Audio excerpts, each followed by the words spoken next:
What's up, everybody? Welcome back. Another reaction video. Just checking the tape to see if it's rolling. Venom, live in 85. Never heard him before, so let's see what they're like.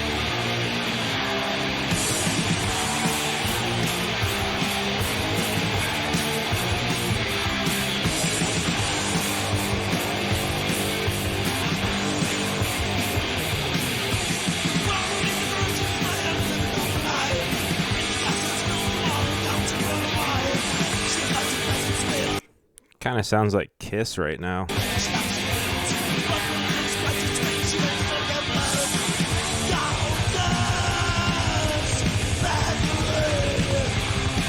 Alright, the double bass pedal. Now I'm getting a little bit of a Celtic Frost kind of thing. Black metal.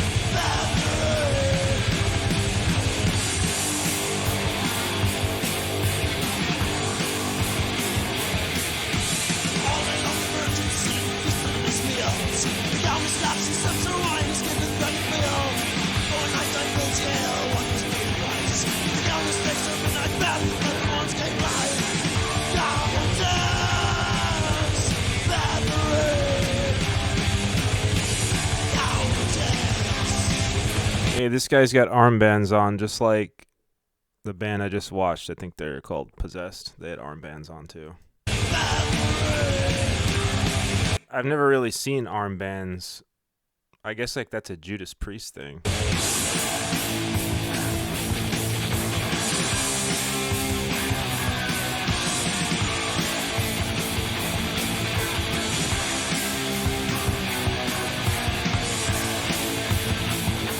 Obviously, the heavy costuming is right. That the thing that comes to mind for me right away is like Poison and glam metal, I guess.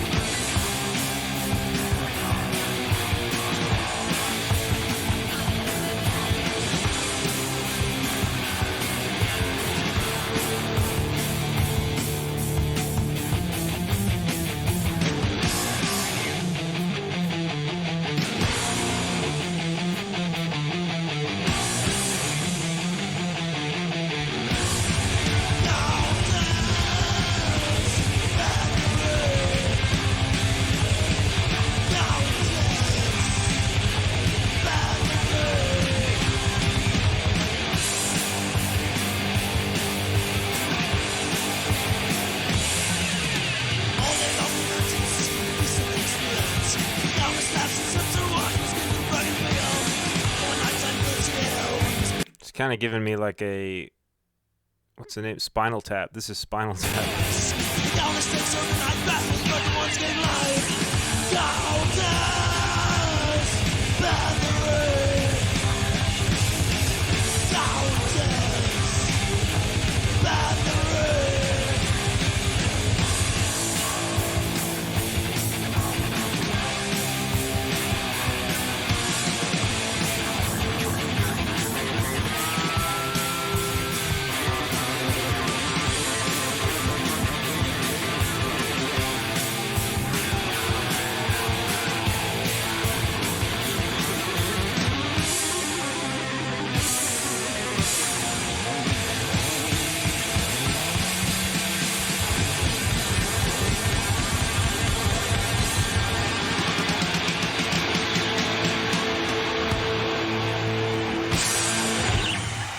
Track me now.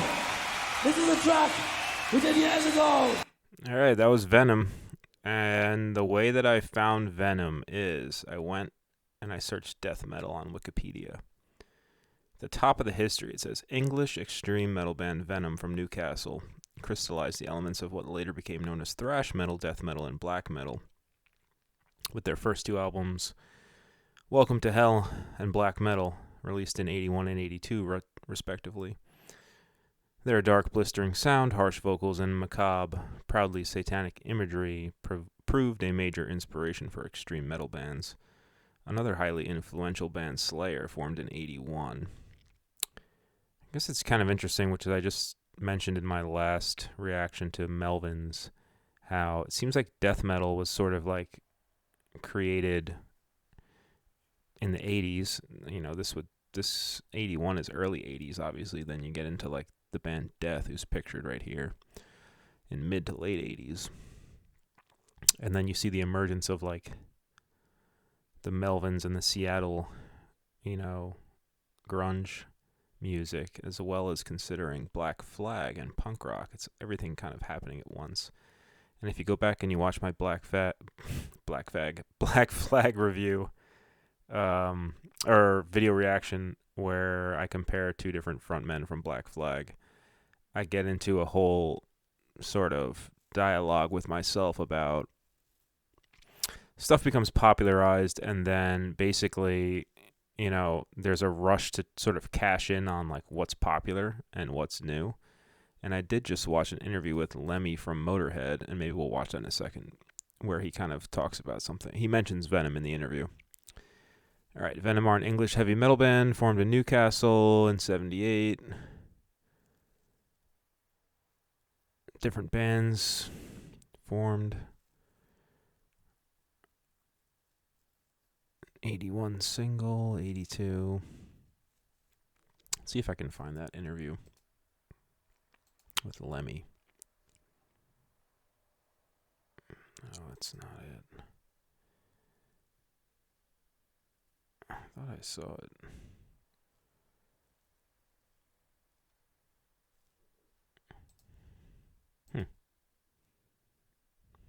No, I can't find it.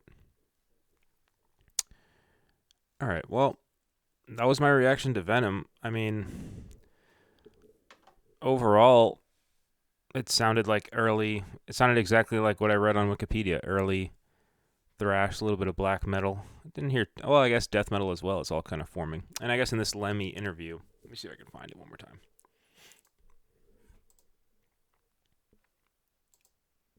Just gonna search for.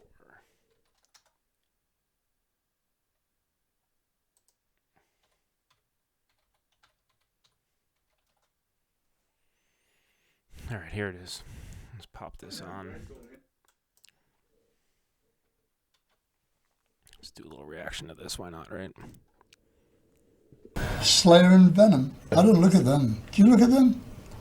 Well, the big difference. The question is, what do you think about bands that followed in the footsteps of Motorhead, like Venom, Slayer, Metallica, etc.? Let's see what he has to say. Slayer and Venom. I don't look at them. Do you look at them?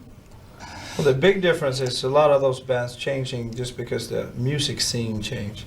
Yeah. We're not doing that. We're updating our songs, I think. We're kind of stuck in the mud, you know. We don't give a fuck, you know. We think what we're doing is okay without changing it too much. We change it a bit, you know, but not much. I'm quite satisfied with what we do. I call that updating songs. Yeah, right. And they didn't. They just changed after whatever is popular more. I mean, Venom didn't change because they didn't have the fucking ability. The only thing they could do is jump off a higher stage, you know. The first year Venom came out, right? When all right, let's listen to him talk about Venom more. They said, so Venom is the new Motorhead. I say, look how long they last. I rest my case. Yeah. They're gone. I'm here. Pantera's great. Yeah, good band. I think that's a fucking. All right, so basically what he's saying is like, I mean, I've never heard Venom past what I just looked at, but I guess they kind of like cashed in on a trend at the moment, which kind of contradicts this Wikipedia page citing them as pioneers. Let's see if we can read on their page more about what happened. So if they lasted like from 81 to 87, that's pretty good. Classic lineup, 81 to 86. You say they weren't good enough to change. I mean, it just makes you think about like basically. Well, let's see what else Lemmy has to say. You're going to look like an asshole. Go shave your head. I don't mind. I mean, it shows all the lumps on your head, man. It looks terrible, you know what I mean? Long hair, your ears are hidden then. It's great, you know. I mean, you think it's old-fashioned, though, don't you? So you look like that instead. Good deal. I'd stay with mine, thank you.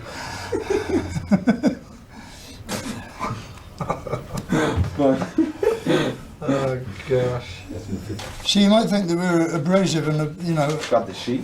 insulting you, but in fact, we are. But it makes for better TV, don't you think? Naturally. He's just randomly talking about the guy from Pantera who has a shaved head. Comes out great. Insult him, so it's cool. Everybody is now trying to be like politically correct, you know, don't say nasty things to the TV interview, you know, Jesus Christ. I'm too tired for even thinking about it. You're not that tired, Nick. Looking at it, If you piss you off enough, you get up. Well, I get up. I move a couple of inches Yeah. back or forth. Just the one, like, Yeah. blew his fucking brains out. What do you want me to say? Not surprised. Good night, Kurt, baby. No longer extant. No longer a problem, you know. If you can't face it, then Bye-bye. yeah, blow your fucking brains out. I can't help him. He was good, though.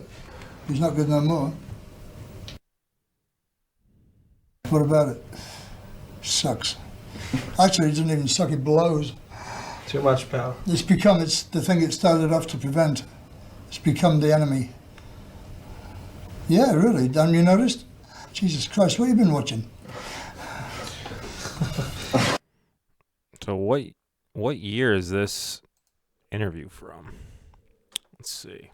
It was posted 10 months ago on Guitar Lizard's YouTube page. I'm just kind of curious to see, well, I guess like mid-90s, he's saying MTV became what it was supposed to prevent. But they did come out with MTV2, which did promote independent music somewhat through, you know, non-stop music videos. So there was a brief period where MTV was kind of still relevant to, you know, popular music. Nowadays, it's just a huge block of Fantasy Factory reruns, which I guess is crazy to wrap your head around it, but it all comes down to like corporate money juicing out viewer engagement or something, right? Because they put Ridiculous on like in the background at bars. I know for sure. So it's like constantly on loop. So it's syndication. So they're trying to juice out the syndication money out of MTV. Is that, I mean, what happened to the programming department? That's kind of what I'm curious about. If you go on MTV.com, which I was on actually yesterday, you can see that. Let's see, MTV.com. What am I at? 12 minutes? A couple more minutes here. TV schedule. Ridiculousness. Catfish the TV show. It's probably pretty good. More ridiculousness. So they just have two different shows on for a full day. MTV2, The Challenge, Rivals 3. That's some sort of like Road Rules versus Real World, The Challenge. Fresh Prince of Bel-Air. MTV Classic. MTV Classic Videos. So how do you get that channel? 90s Nation. All your favorite music videos from the 90s, from grunge to hip-hop. Biggest artists of the decade, Nirvana, Dr. Dre, TLC, Stone Temple Pilots, No Doubt, and more. Yo, hip-hop mix. So they give you some classic MTV reruns. I want my 80s. So, but there's no new programming. Maybe VH1 still has That Metal Show or whatever with Jim Florentine. I have no idea. Anyway, that was my reaction to Venom and a little bit of commentary on Lemmy's thoughts on it all. But it does seem like the pieces do add up when you think about those classic, you know, documentary pieces that they put together where it's like, oh, in the 80s, spandex, hair metal, glam metal. It all sort of, it's like people trying to cash in on the trend, and then everything kind of implodes. Whereas in the past decade, I mean, I guess like the biggest one I've seen is like mumble rap was kind of like a big trend, and then I guess some of that kind of imploded, but I don't know. I don't follow hip-hop music like that. There hasn't been a big one in rock, really, I don't think. Like trends. I have no idea. I'd have to key into like what's popular now. Like, I have no idea. Anyway, hope you enjoyed the reaction. Until next time, I'll see you then. Bye.